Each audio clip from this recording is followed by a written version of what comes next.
Bueno, vamos a sumergirnos de lleno en este recorrido. Hoy tenemos entre manos un misterio intelectual fascinante. ¿Cómo lograron los primeros humanos darle sentido a este enorme universo sin una sola gota de tecnología moderna? Pensemos en ese cambio radical en la historia de nuestra mente.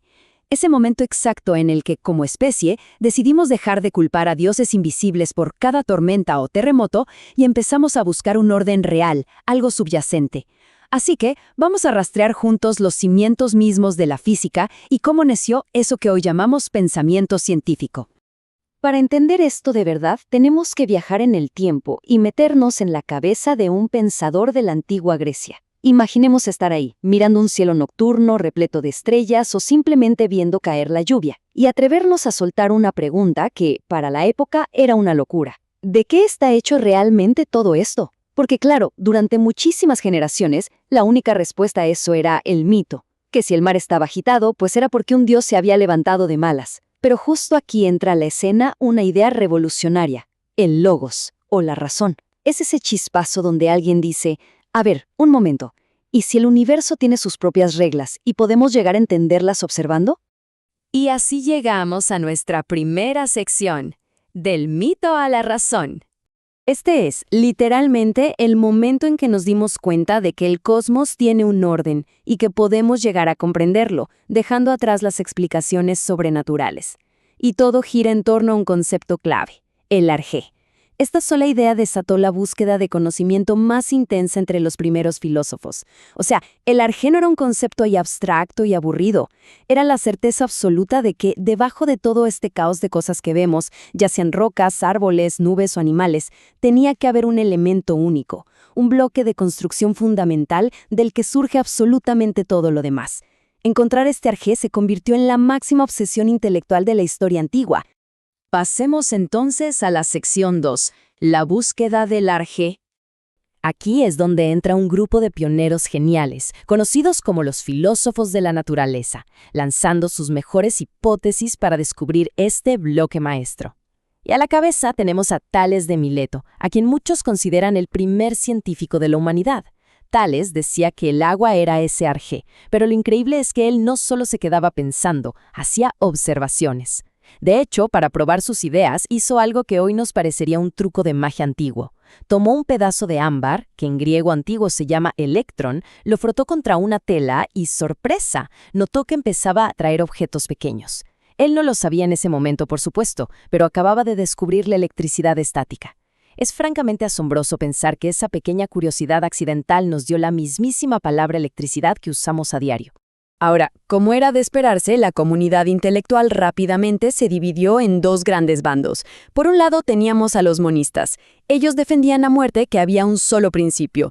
Tales apostaba por el agua, Anaxímenes por el aire y Anaximandro por algo un poco más raro, el apeirón, algo así como lo indefinido. Pero por otro lado saltan los pluralistas diciendo no. Esperen, la realidad es demasiado compleja para venir de una sola cosa.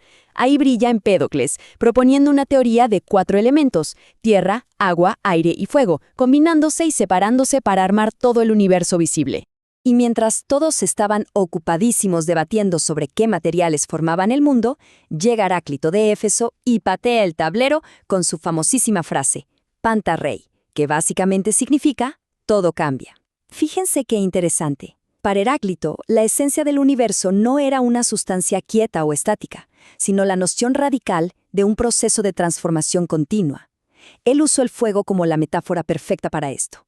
O sea, el fuego siempre está ahí, sí, pero nunca es la misma llama. Es la naturaleza misma del cambio constante. Lo que nos lleva a la sección 3, el nacimiento del átomo.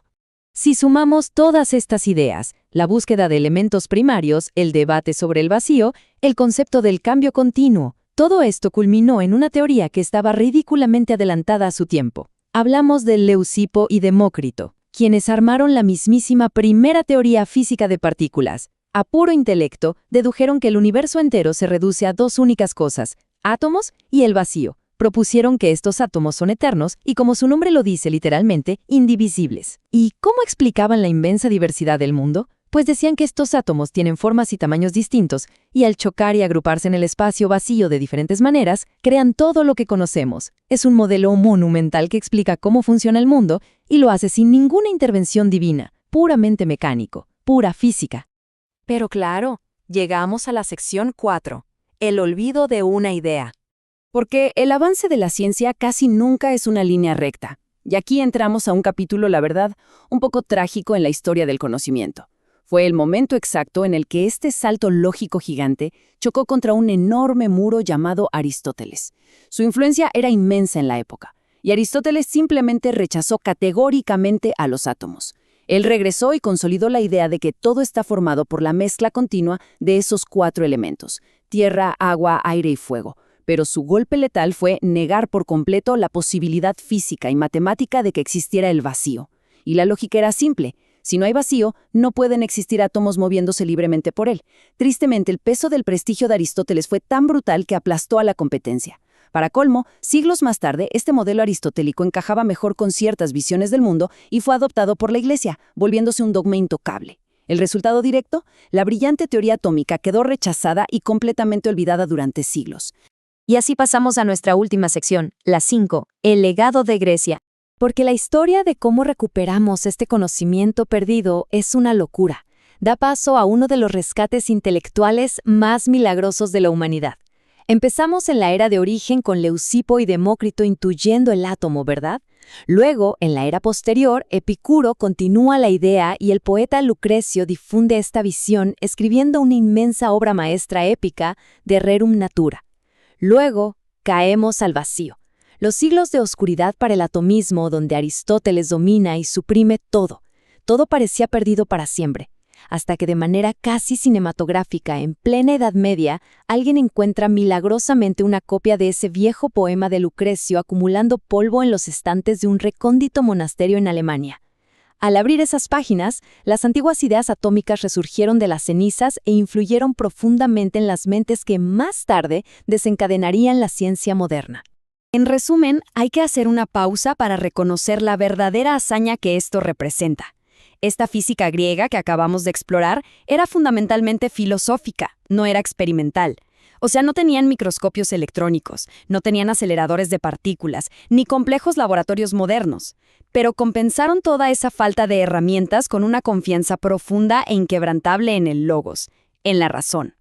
Al buscar explicar su entorno basándose estrictamente en el razonamiento lógico, en lugar de la mitología, lograron sentar las bases absolutas de todo el pensamiento y del método científico moderno. Para cerrar esta exploración, vale la pena quedarnos reflexionando sobre esta idea, porque encapsula toda la travesía.